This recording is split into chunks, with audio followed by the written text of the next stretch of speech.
Assalamualaikum warahmatullahi wabarakatuh. Kembali lagi bersama saya, Riri Rahayu Hartati.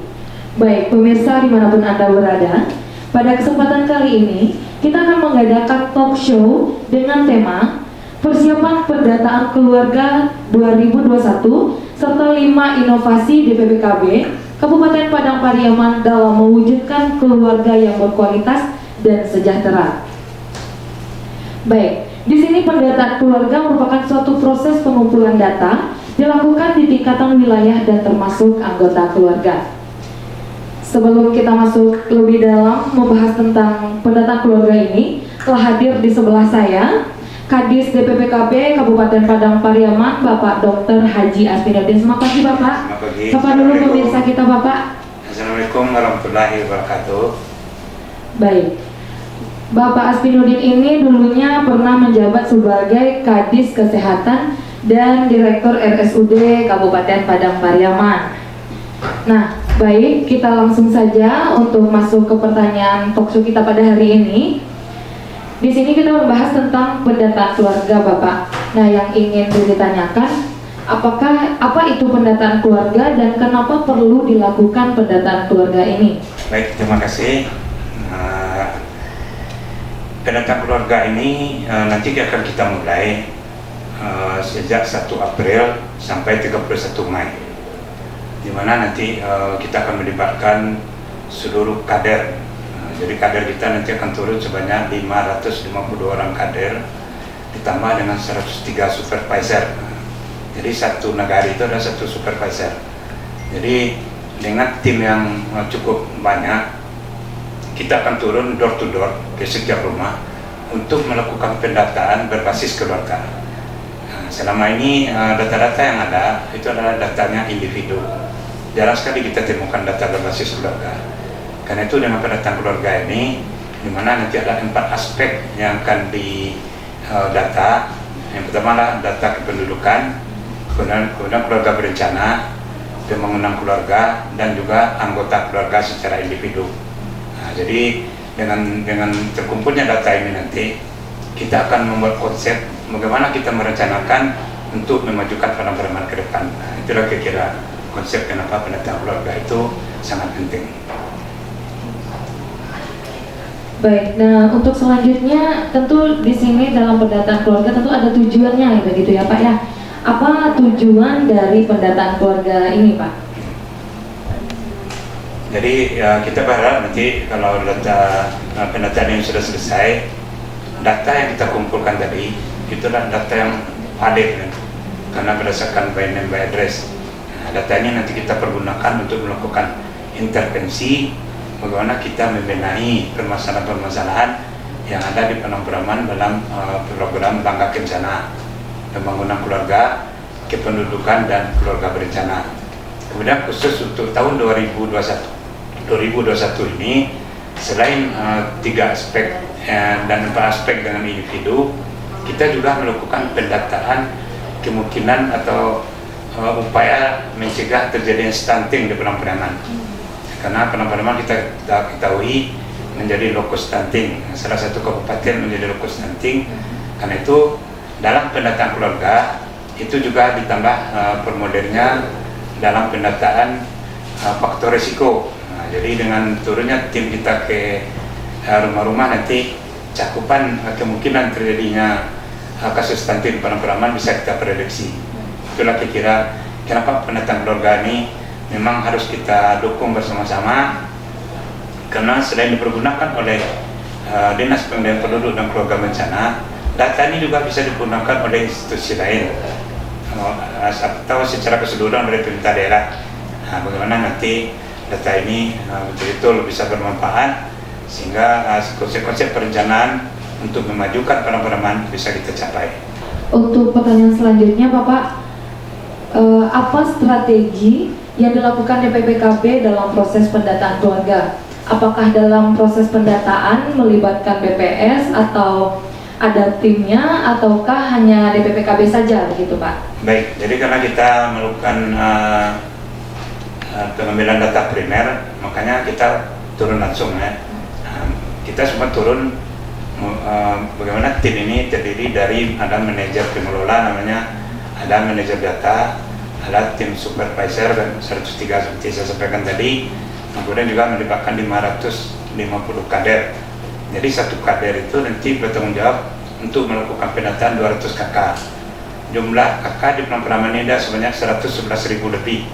Nah, sehingga dengan 200 kakak per kader diharapkan dengan 550 ini semua rumah, semua kakak di Penampungan bisa kita data dengan data valid. Nah, jadi artinya kita memang melibatkan seluruh masyarakat karena kader itu adalah bagian dari masyarakat, tapi institusinya adalah langsung Dinas Pemilihan Penduduk dan Keluarga Berencana, dan ini adalah secara nasional karena di bawah koordinasi dari BKKBN.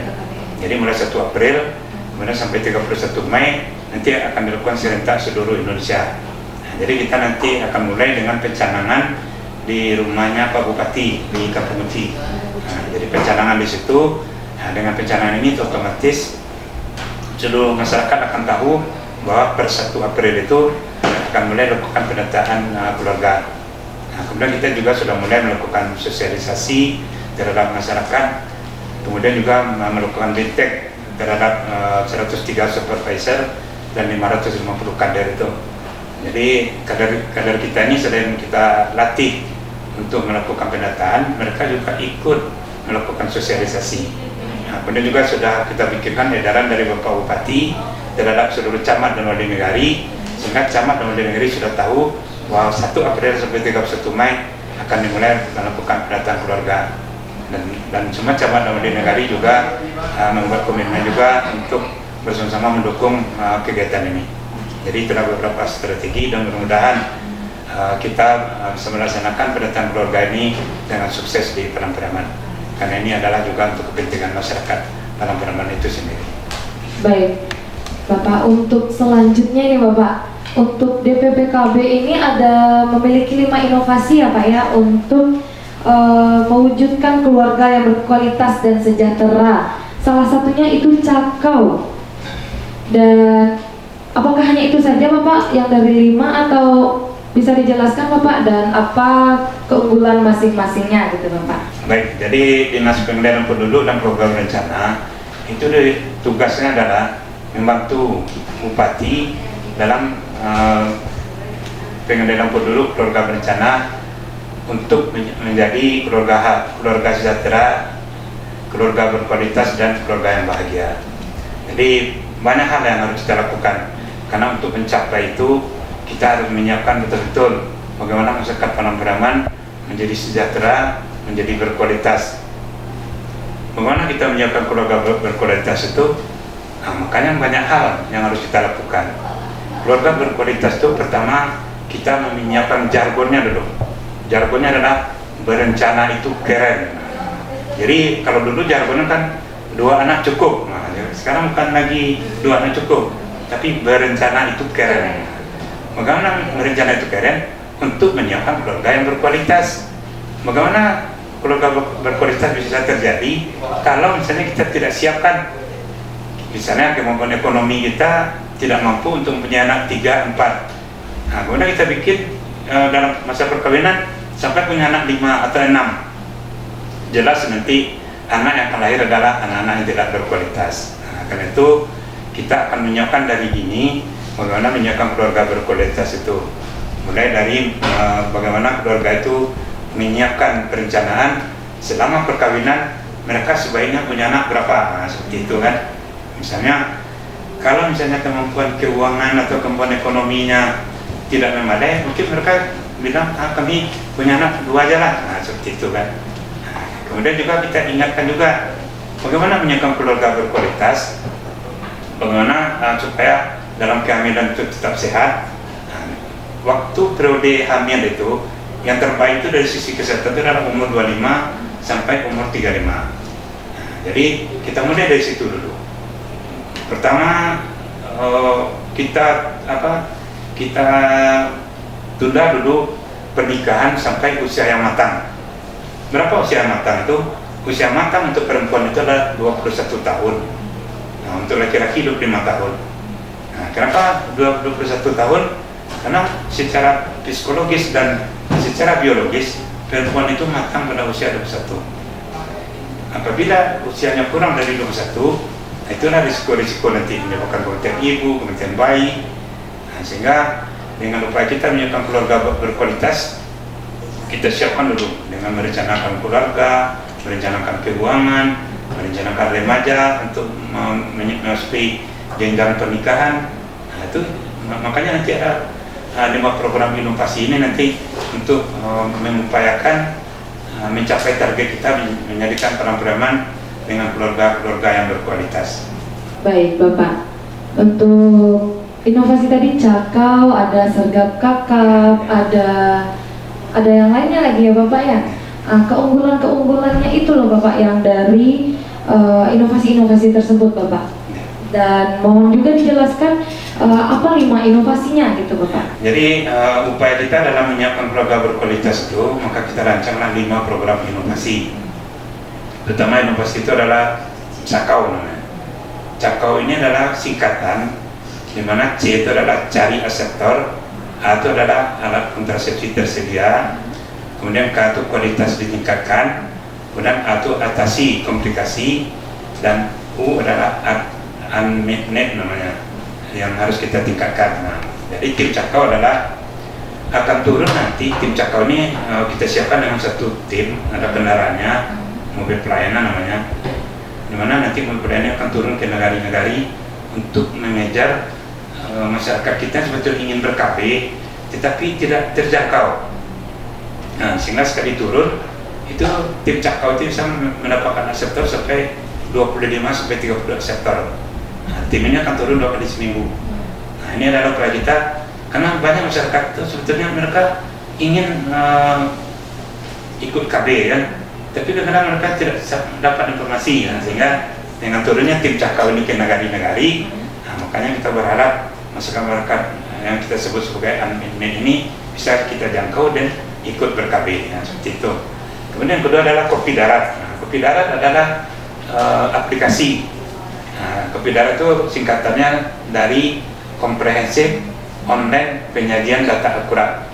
Nah, jadi dengan aplikasi ini semua data yang didapatkan oleh petugas kita di lapangan langsung dientrikan ke aplikasi.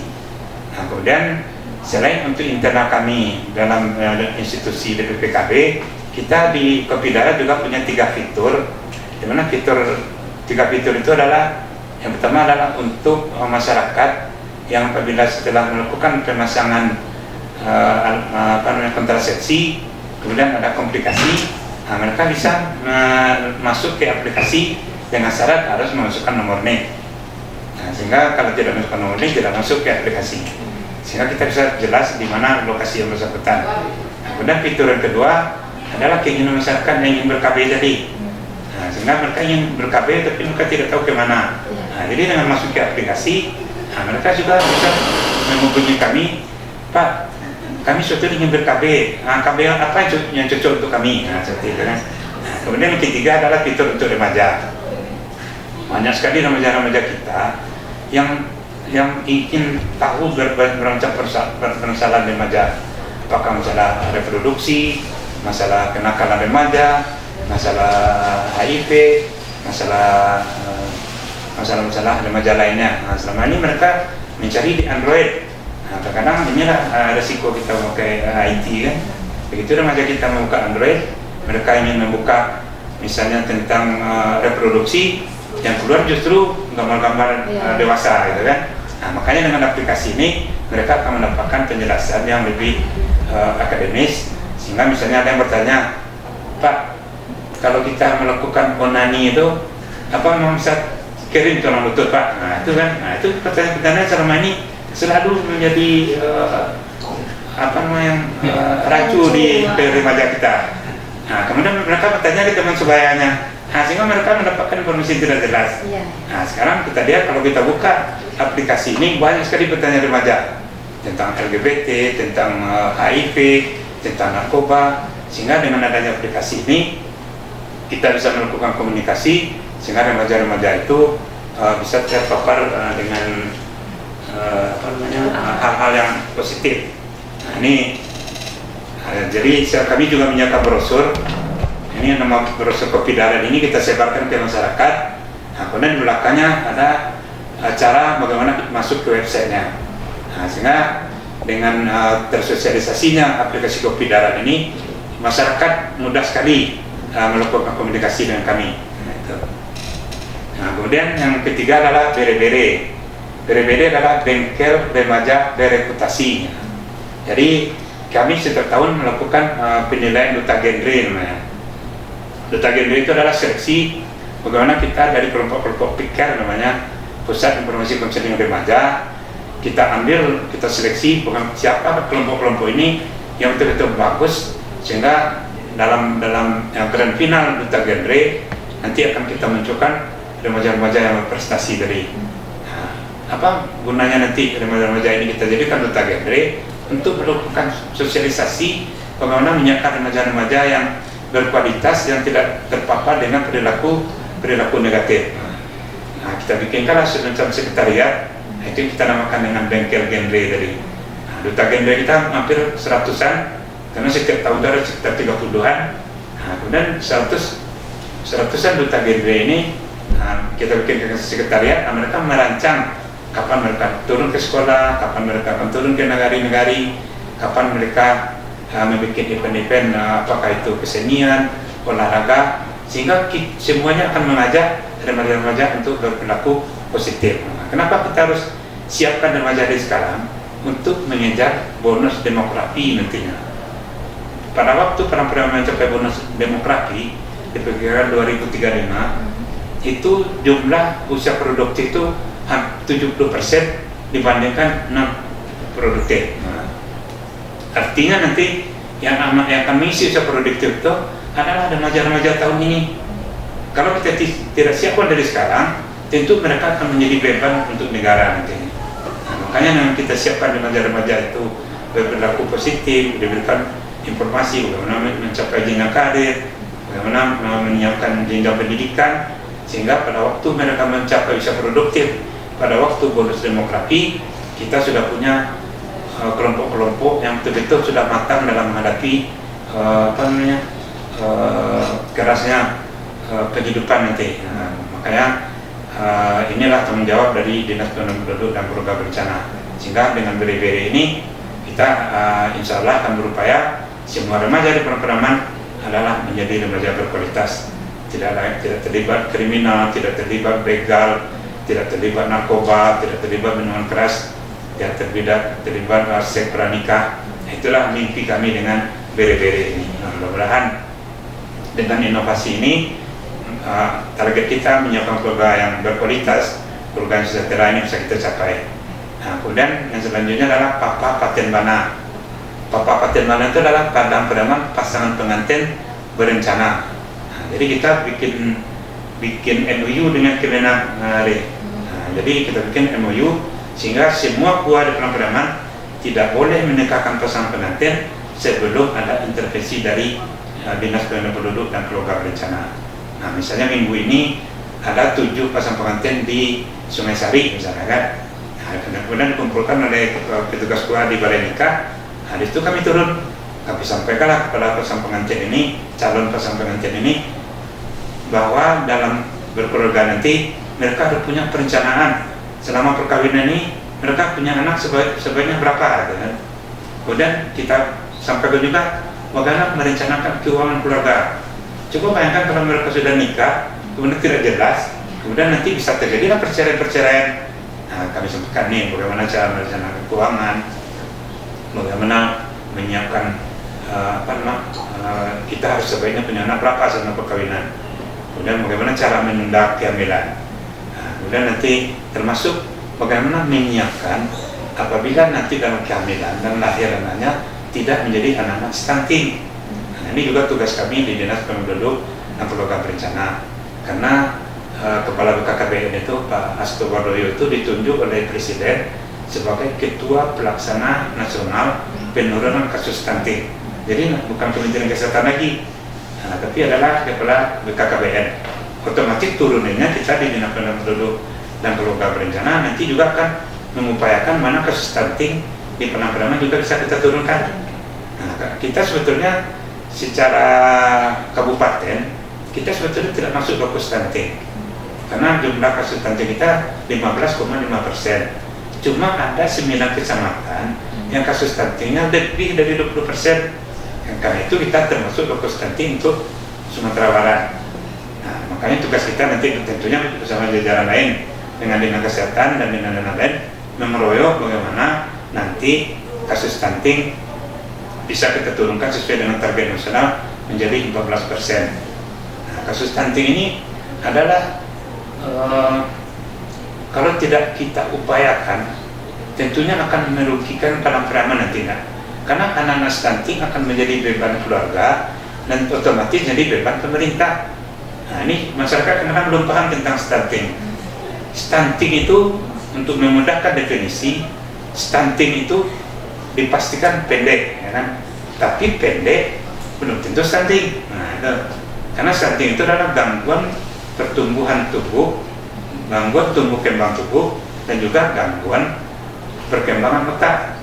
Nah, sehingga anak-anak stunting ini itu pasiennya akan terjadi sebelum usia 2 tahun. Kalau sudah terbentuk stunting di 2 tahun, nah ini kita tidak bisa apa lagi kena permanen. Tidak akan bisa kita harapkan anak-anak stunting ini bisa menjadi camat, menjadi dokter, menjadi insinyur. Udah dipastikan tidak bisa, karena kemampuan otaknya terganggu karena gangguan gizi yang kronik yang secara terus-menerus mulai dari kehamilan sampai anak usia 2 tahun. Nah, itulah kami terangkan dalam Bapak Paten. Kalau nanti ingin anaknya sehat, nah ini harus dilakukan pada masa kehamilan, pada waktu anaknya lahir, kemudian bagaimana mencegah stunting, jangan sampai pada waktu usia 2 tahun mereka menjadi stunting. Nah, ini jadi beban nantinya. Nah, kemudian yang terakhir program inovasi kita adalah sergap kakak. Sergap kakak itu adalah serentak menggarap kampung KB. Nah, terakhir kita lakukan kemarin di Saributan itu bersama dengan TNMD ke-110. Nah, sergap kakak itu jadi ada beberapa wilayah di Padang Pariaman ini yang setingkat RT, singkat nagari atau singkat korong untuk kecilnya, yang banyak sekali permasalahan di situ. Mulai dari capaian sektor, mulai masalah kesehatannya, mulai masalah pertanian, pendidikan, masalah lingkungan. Nah, kalau tidak kita keroyok, sampai nanti tidak akan terjadi perubahan di daerah-daerah seperti itu. Makanya daerah-daerah itu kami jadikan kampung KB. Kampung KB bukan kampung keluarga berencana. Kampung KB adalah kampung keluarga berkualitas. Nah, jadi daerah-daerah itu kami jadikan kampung KB, kemudian kita keroyok bersama seluruh UPD turun. Nah, ini Bapak Padang Pariaman, seluruh UPD itu punya komitmen untuk bagaimana memajukan wilayah itu. Nah, Padang Pariaman sekarang kita yang kampung KB di Padang Pariaman kita bentuk baru 22. Kalau nanti 22 kampung KB ini sudah berhasil kita tingkatkan kesejahteraannya, kita pindah lagi, kita cari lagi kampung KB yang lain. Nah, ini keberhasilannya saya ingin sampaikan. Pertama, kita lihat dari 5 kali kita melakukan dan 6 yang kemarin, itu misalnya masih ada rumah tidak layak huni. Nah, itu sudah dibantu sehingga beberapa rumah yang tidak layak huni itu sekarang sudah baik. Kemudian masih ada masyarakat yang tidak punya jamban. Nah, dibantu jambannya sehingga tidak ada lagi masyarakat buang besar sembarangan. Kemudian dari pertanian dibantu dengan bibitnya, kemudian dari perikanan dibantu dengan meningkatkan ekonomi masyarakat tadi kan dengan bibit ikan, kemudian dari peternakan dengan bibit puyuh. Nah, sehingga kita lihat semua kampung KB yang sudah kita lakukan sergap kakak dengan intervensi seluruh PD terjadi perubahan yang signifikan. Capaian sektornya, pertaniannya, ekonominya, kesehatannya. Nah, sehingga kita berharap kalau sergap kakak ini bisa berlanjut terus menerus, insya Allah mudah-mudahan di Padang Pariaman tidak ada lagi daerah-daerah yang punya masalah-masalah yang berisiko seperti tadi. Nah, itu kira-kira. Baik, sangat luar biasa sekali penjelasan dari Bapak. Dan sebelum kita menutup ini Bapak, dari talkshow kita hari ini, saya mau minta closing statement dari Bapak untuk meyakinkan masyarakat pentingnya pendataan keluarga ini. Jadi pertama kami menghimbau kepada masyarakat bahwa pendataan keluarga ini adalah untuk komitmen kita bersama. Jadi kami meminta kalau petugas kami mendatangi Bapak Ibu nanti ke setiap rumah, kami berharap dukungan Bapak Ibu untuk betul-betul merespon dan memberikan data yang sebenarnya, karena nanti data-data yang dikumpulkan oleh petugas data kita ini dipergunakan nanti untuk perencanaan yang akan dipergunakan oleh pemerintah daerah untuk melakukan perbaikan, untuk melakukan peningkatan pembangunan di Padang Pariaman. Dan itu kami mengimbau sekali lagi, mari kita sukseskan Pendataan Keluarga 2021. Baik, terima kasih Bapak atas waktunya. Baik, pemirsa dimanapun Anda berada, tibalah kita di penghujung acara talkshow kita pada hari ini. Terima kasih atas perhatian. Wabillahi taufiq wal hidayah. Wassalamualaikum warahmatullahi wabarakatuh.